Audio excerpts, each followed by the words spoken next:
প্রত্যেকটা মেয়েরই স্বপ্ন থাকে তার একটা সুন্দর সংসার হবে, একটা গুছানো ফ্যামিলি হবে, কিন্তু ভগবান আমার সেই ইচ্ছাটা আধুরাই রেখে দিল। কেন জানি না, আমার সাথেই এমনটা হয়। বাবাকে ছেড়ে চলে আসার পর যখনই একটু নিজেকে মানিয়ে নিতে শুরু করলাম, ঠিক তখনই ভগবান আমার থেকে আমার বাবাকে, আমার পুরো পৃথিবীকে কেড়ে নিল। ওপর দিক থেকে একটা ফেক স্মাইল নিয়ে ঘুরলেও ভেতরটা পুরোটাই শেষ। কেন যে এমনটা হয় জানি না।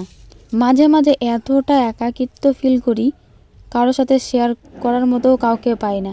আর শেয়ার করেও লাভ নেই, কারণ আমার কষ্টটা সবার কাছে একটা গল্প।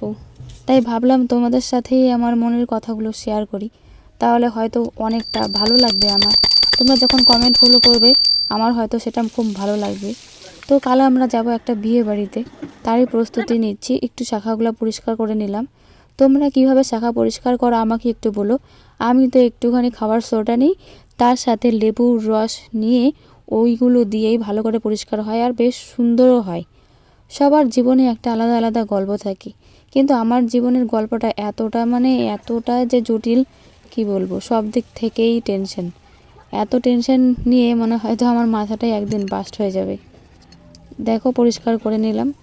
তো টেনশন করে তো আর কোনো কিছু ফিরে পাবো না, তাই নিজেকে বিজি রাখার জন্য তোমাদের সাথে এই ছোটো ছোটো ব্লগগুলো শেয়ার করতে শুরু করলাম। তো আমি ভাবছি এখন থেকে কন্টিনিউয়াসলি ব্লগ দিব। আজকের ভিডিওটা কেমন লাগলো